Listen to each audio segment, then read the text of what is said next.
Always welcome साथियों, digital class हमेशा आपके साथ। साथियों, अपनी बेसिक थर्मोडायनेमिक्स की सीरीज चल रही है। जो भी कंटेंट अब तक आपने पढ़ा है और आगे इस वीडियो में पढ़ने वाले हैं, सारे नोट्स पीडीएफ फॉर्मेट में डाउनलोड किए जा सकते हैं। जिस तरह से अपनी fluid mechanics and machines, strength of material series complete हो चुकी है। सारे नोट्स पीडीएफ फॉर्मेट में अवेलेबल हैं। इन नोट्सों का इस्तेमाल आप बेसिक से लेकर गेट लेवल एग्जामिनेशन तक कर सकते हैं। इससे पिछली वीडियो में साथियों हमने स्टडी किया था phase transformation of a pure substance. यहाँ पर प्योर सब्सटेंस में हमने किस प्रकार से फेज ट्रांसफॉर्मेशन होता है साथियों, किस प्रकार से टेम्परेचर इंक्रीज करते हैं तो क्या क्या चेंजेस आपको कंसीडर करने होते हैं, क्या क्या आपको नज़र आते हैं। प्रैक्टिकली डाटा है साथियों। तो इस प्रकार से ये पीवी डायग्राम हमने स्टडी किया था। इस पर सभी पॉइंट किस प्रकार से नोटेड हैं उनकी डिटेल स्टडी की थी साथियों। इसी के साथ हमने देखा था सैचुरेटेड लिक्विड लाइन पर जो वॉल्यूम चेंज होता है वो सैचुरेटेड वेपर लाइन से कम होता है। यहाँ पर saturated vapour line volume change बहुत ज़्यादा नज़र आता है। इसलिए इस पॉइंट से आप कह सकते हैं कंप्रेसिबिलिटी इसकी ज़्यादा होगी, इसकी कम होगी, क्योंकि यहाँ पर वॉल्यूम कम होगा और यहाँ पर वॉल्यूम बहुत ज़्यादा होता है, तो इसको कंप्रेस किया जा सकता है। जैसा कि कॉमन सेंस अपन जानते भी हैं, compressibility of liquid is very less as comparison to gas. यहाँ पर साथियों ये गैस स्टेट है, ये लिक्विड स्टेट है। यह सैचुरेटेड लाइन होती है साथियों, जो लिक्विड लाइन होती है सैचुरेटेड वेपर लाइन होती है। तो इनमें वॉल्यूम में चेंज आपको बहुत कम नज़र आएगा कुछ लेंथ पर साथियों, और यहाँ पर कुछ लेंथ पर बहुत ज़्यादा आपको चेंज नज़र आता है। यही पॉइंट आपको लिखाए गए हैं यहाँ पर। अब यहाँ पर साथियों इस प्रकार से कोई प्रोसेस परफॉर्म हो रहा है, तो इस प्रकार से आप देख रहे हैं लेटेंट हीट रिक्वायर होती है साथियों किसी एक फेज से दूसरे फेज में चेंज करने के लिए। यहाँ फेज चेंज होगा साथियों, इधर लिक्विड स्टेट है, इधर लिक्विड वेपर है, तो यहाँ पर सैचुरेशन लाइन के बाद आपकी स्टेट चेंज होने लग जाती है। यहाँ पर लिक्विड और वेपर एग्जिस्ट करते हैं, और यहाँ इसके बाद सैचुरेटेड, ये अपनी वेपर लाइन, इसके बाद सिर्फ वेपर एग्जिस्ट करती है। तो इस प्रकार से आप कह सकते हैं किसी यहाँ इस प्रोसेस के लिए आपको यहाँ पर लेटेंट हीट रिक्वायरमेंट ज़्यादा होगा साथियों, क्योंकि इस पॉइंट से लेकर इस पॉइंट के लिए जितनी डिस्टेंस है लेटेंट हीट की रिक्वायरमेंट होगी, क्योंकि फेज चेंज हो रहा है। धीरे धीरे आप ऊपर जाते जाएंगे, इस प्रकार से प्रेशर बढ़ता जाएगा साथियों, तो लेटेंट हीट की रिक्वायरमेंट कम हो जाएगी, क्रिटिकल पॉइंट पर आकर जीरो हो जाती है, डायरेक्ट लिक्विड वेपर में चेंज हो जाता है। तो इस प्रकार से इस पॉइंट को आप देख सकते हैं, at critical point latent heat of vaporization is zero, यहाँ पर जीरो हो जाती है। जो ये पीवी डायग्राम अपन ने स्टडी किया था साथियों, ये कॉमनली सब्सटेंसों के लिए इस्तेमाल किया जाता है, लेकिन जो वाटर सब्सटेंस है साथियों वो अपना कुछ अलग बिहेवियर दर्शाता है, तो उसके लिए अलग से हम पीवी डायग्राम ड्रॉ करने वाले हैं।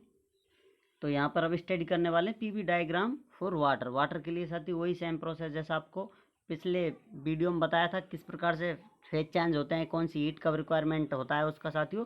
तो आप किसी माइनस टेम्परेचर पर वाटर को देखेंगे तो आइस या सॉलिड फॉर्म में मिलेगा आपको। अब उसको आप टेम्परेचर देते हैं या हीट देते हैं, टेम्परेचर इंक्रीज होगा साथियों उसका, धीरे धीरे टेम्परेचर इंक्रीज होते होते 0 डिग्री पर आप उसे ले आते हैं, सैचुरेटेड सॉलिड आपको प्राप्त होता है। फिर उसके बाद टेम्परेचर कांस्टेंट बना रहता है, उसके बाद वाटर या आप कहें सैचुरेटेड लिक्विड प्राप्त होता है। यहाँ आप देख सकते हैं ये सेंसिबल हीट है जो टेम्परेचर इंक्रीज कर रही है। यहाँ पर फेज चेंज होने लग गया है तो ये लेटेंट हीट होती है साथियों, जैसा कि पिछली वीडियो में डिटेल में बताया जा चुका है ये किस प्रकार से सेंसिबल और लेटेंट हीट होती है। अब इस प्रकार से ये देते जाएंगे, एक स्टेट थी, ये सेकेंड, ये थर्ड स्टेट है, 0 डिग्री सैचुरेटेड लिक्विड है यहाँ पर। अब इसको और आप हीट देंगे तो ये अपने नेक्स्ट स्टेट पे जाएगा साथियों, यहाँ पर आपको मिलेगा कंप्रेस्ड लिक्विड इस प्रकार से, और इसका टेम्परेचर होगा कुछ टेम्परेचर। इसके बाद भी आप इसे टेम्परेचर देते जाएंगे कंटिन्यूसली, तो सैचुरेटेड लिक्विड प्राप्त होगा आपको, कंप्रेस्ड लिक्विड से सैचुरेटेड लिक्विड, ये फिफ्थ स्टेट प्राप्त होती है। ये बहुत ही क्लोज टेम्परेचर चेंज में आपको बिहेवियर दर्शाता है। अब आप फिफ्थ स्टेट से फिर हीट देते हैं साथियों, तो यहाँ पर फिर से फेज चेंज होना लग जाएगा, आपको नज़र आएगा स्टीम, सैचुरेटेड स्टीम प्राप्त हो जाएगी इस प्रकार से। अब इस पे आप टेम्परेचर और इंक्रीज करते हैं, हीट देते हैं इसको, तो उसके बाद आपको स्टीम प्राप्त हो जाएगी एक स्टेबल कंडीशन में। यहाँ पर आप देख रहे हैं सैचुरेटेड लिक्विड है, ये सैचुरेटेड स्टीम है साथियों, ये बहुत ही क्लोज टेम्परेचर पर होते हैं। आप थोड़ा भी टेम्परेचर कम करेंगे तो वापस सैचुरेटेड लिक्विड आपको प्राप्त हो जाता है स्टीम से। उसके बाद इसको आप टेम्परेचर और देते हैं, हीट देते हैं, तो आपकी स्टेबल स्टीम प्राप्त होती है, जो इतनी आसानी से या फिर बहुत जल्दी चेंज नहीं होती है वापस लिक्विड में। अब आता है अपना ये पीवी डायग्राम, इस प्रकार से इसे दर्शाएंगे आप। तो किस प्रकार से बनता है साथियों, इस प्रकार से जैसा हम जानते हैं सैचुरेटेड लिक्विड लाइन होती है क्रिटिकल पॉइंट पर मिलकर, यहाँ से पॉइंट से सैचुरेटेड वेपर लाइन आपको प्राप्त होती है। उसके बाद ये दो लाइन इस प्रकार से बाहर निकलती है, ये लाइन इस प्रकार से यहाँ कनेक्ट कर रही है इसको, ये लाइन एक है इसकी एक्स्ट्रा, जैसा कि पिछले वीडियो में पिछले डायग्राम में हम पढ़ चुके हैं साथियों। यहाँ पर लिक्विड तथा वेपर एग्जिस्ट करते हैं, यहाँ पर वेपर एग्जिस्ट करती है, यहाँ पर लिक्विड एग्जिस्ट करता है, यहाँ लिक्विड प्लस सॉलिड एग्जिस्ट करता है, यहाँ पर सॉलिड फॉर्म होती है किसी सब्सटेंस की। तो इसी प्रकार वाटर की यहाँ पर होंगी ये सैचुरेटेड सॉलिड लाइन होंगी जो इस प्रकार से यहाँ पर जुड़ रही है। अब यहाँ किसी कांस्टेंट प्रेशर पर हम इसका बिहेवियर देख रहे हैं। तो फर्स्ट पॉइंट यहाँ पर देखते हैं इसका, तो सेकंड पॉइंट इसका यहाँ प्राप्त होता है, हमें उसके बाद थर्ड पॉइंट यहाँ प्राप्त होता है। जबकि पिछले डायग्राम में एक के बाद एक पॉइंट आपको नजर आ रहे थे 1 2 3 इस प्रकार से, लेकिन यहाँ पर स्टेटस कुछ अलग बिहेवियर दिखाती है, इसीलिए ये डायग्राम हम अलग से लेकर चलते हैं, क्योंकि वॉल्यूम में चेंज नज़र आता है आपको। इस प्रकार से आप देख सकते हैं कोई प्रोसेस जा रहा है आपका, या इस प्रकार से आप देख रहे हैं किसी प्रोसेस के थ्रू आप जा रहे हैं, तो वहाँ पर आपको चेंज नज़र आ रहा है, क्योंकि वॉल्यूम में चेंज वाटर का अलग लेवल से चलता है। वो आगे जाकर और डिटेल में देखेंगे। अभी इस कांस्टेंट प्रेशर लाइन पर पॉइंट देख लेते हैं। 1 पॉइंट ये वॉल्यूम होगा साथियों इसका। उसके बाद आप प्रेशर इंक्रीज ना करते हुए कांस्टेंट रखते हैं तो टेम्परेचर इंक्रीज करते हैं। तो जैसा कि हम जानते हैं सॉलिड ये फॉर्म होती है इसकी आइस वाटर की, उसके बाद धीरे धीरे आइस आप मेल्ट करेंगे तो वाटर मिलेगा। तो वॉल्यूम में चेंज किस प्रकार से आता है, जो वॉल्यूम होता है आइस का ज़्यादा होता है कंपेरिजन टू वाटर, सॉरी वो डेंसिटी होती है। यहाँ पर वॉल्यूम तो इस प्रकार से आइस का ही कम होता है। यहाँ आप देखेंगे इस पॉइंट पर देख रहे हैं, यहाँ देख रहे हैं, और ये इन तीन पॉइंटों पर देख रहे हैं, तो आपको वॉल्यूम में चेंज किस प्रकार नज़र आ रहा है। धीरे धीरे आप देखेंगे फर्स्ट पॉइंट पर वॉल्यूम बहुत कम है, उसके बाद सेकंड पर बहुत ज़्यादा हुआ है, उसके बाद थर्ड पर फिर से वॉल्यूम कम हुआ है। तो यहाँ पर आप देख सकते हैं V2 is greater than V3, यहाँ पर वॉल्यूम में चेंज आपको नज़र आ रहा होगा। वाटर को आप लेते हैं इस प्रकार से, मान लेते हैं कुछ वॉल्यूम है या कुछ इसका मास है। अब ये वाटर है साथियों, इसको आप सॉलिड करते हैं तो ये डेंस इतना एरिया ले लेगा, इसको आप लिक्विड करते हैं तो इस एरिया में आ जाएगा, इसको वेपर करते हैं तो इसका बहुत ज़्यादा इस प्रकार से वॉल्यूम फैल जाता है। जब आप प्रेशर इस प्रकार से कांस्टेंट प्रेशर पर ये परफॉर्म करते हैं प्रोसेस, तो साथियों आपको क्लियरिटी मिलेगी अगले डायग्राम में। यहाँ पर आप पॉइंट देख लें, एक टेम्परेचर पर ये पॉइंट प्राप्त होता है, उसके बाद सेकंड पॉइंट यहाँ, थर्ड पॉइंट यहाँ। तो इस प्रकार से फर्स्ट पॉइंट में वॉल्यूम इतना, सेकंड में इतना, और थर्ड में वॉल्यूम इतना प्राप्त होता है। इस प्रकार से प्रोसेस परफॉर्म होता है। इसकी क्लियरिटी आपको नेक्स्ट डायग्राम में मिलेगी। जब ये अपन टीवी डायग्राम देखेंगे डिटेल में किस प्रकार से चेंज आ रहा है साथियों। ये चेंज इसलिए आता है कि जो अपना वाटर होता है ज़्यादा डेंस होता है 4 डिग्री सेंटीग्रेड पर। इस प्रकार से इसकी डेंसिटी से रिलेटेड करेंगे हम इस पॉइंटों को, तो आपको अच्छे समझ में आएगा। अब यहाँ पर इस डायग्राम को आप सिंपली देख लें, ये पॉइंट होते हैं 1 2 3 इस प्रकार से वॉल्यूम में चेंज आता है कांस्टेंट प्रेशर पर। पीवी डायग्राम देख लिया है, तो क्रिटिकल पॉइंट पर देखेंगे आप प्रेशर कितना होता है। क्रिटिकल पॉइंट पर यहाँ आप देखेंगे प्रेशर कितना होगा, 221 बार होता है, और टेम्परेचर कितना होता है 374 डिग्री सेंटीग्रेड, या केल्विन में आप देखें 647 केल्विन होता है। अब यहाँ पर देखते हैं साथियों प्योर सब्सटेंस के लिए कांस्टेंट प्रेशर, ये प्रेशर प्रोसेस है, प्रोसेस देख रहे हैं साथियों अपन प्योर सब्सटेंस के लिए। तो इस प्रकार से ये डायग्राम बनेगा अपना। इस डायग्राम में आप देख सकते हैं ये इस प्रकार से डूम बनता है, जो हम बार बार पढ़ते आ रहे हैं। ये जो लाइन होती है कांस्टेंट प्रेशर लाइन होती है इस प्रकार से। ये TS डायग्राम है कांस्टेंट प्रेशर प्रोसेस के लिए। यहाँ पर प्रेशर आपको नज़र आ रहा है 1 2 3 इस प्रकार से। तो प्रेशर आप अप जाएंगे तो greater than greater than greater than इस प्रकार से, P1 सबसे कम होगा, P3 सबसे अधिक है।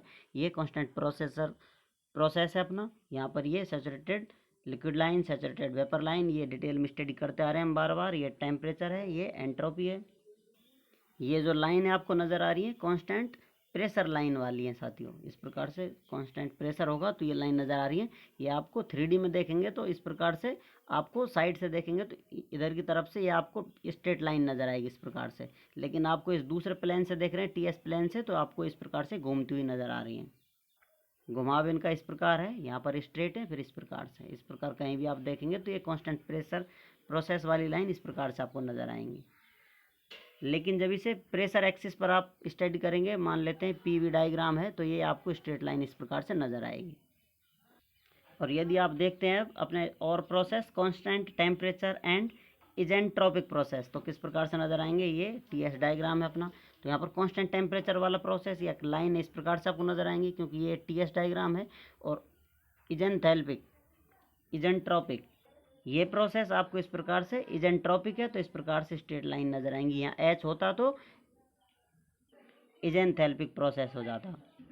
यदि नेक्स्ट प्रोसेस आप देखना चाहें कांस्टेंट वॉल्यूम प्रोसेस, और वो आप TS डायग्राम पर ड्रॉ करेंगे या देखेंगे तो किस प्रकार से नज़र आएगा साथियों। इस प्रकार से आपको एक पहाड़ सी आकृति नज़र आ रही है, जो आपको बार बार नज़र आती रहेगी। तो इस प्रकार से जो ये लाइन होंगी इस प्रकार से गुजरने वाली, ये लाइन कांस्टेंट वॉल्यूम प्रोसेस बताने वाली लाइन है आपको, जैसा आपको बताया था ये आपको टीएस डायग्राम पर शो किया जा रहा है। यदि ये वॉल्यूम होता है यहाँ पर तो आपको ये फिर लाइन स्ट्रेट नज़र आती, क्योंकि ये 3D एक प्लेन होते हैं, या फिर जो इस प्रकार से अपनी आकृति बनाई जाती है, अलग अलग प्लेन के लिए स्टडी की जाती है।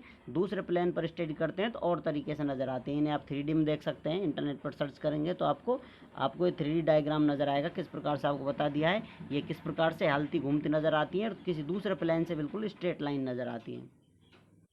जैसा कि अब आप यहाँ देख सकते हैं आप, ये टीएस डायग्राम है, इजेंथैल्पिक प्रोसेस। अब इजेंथैल्पिक प्रोसेस में ये लाइन किस प्रकार से होंगी, 1 2 3 इस प्रकार से लाइन नज़र आ रही है।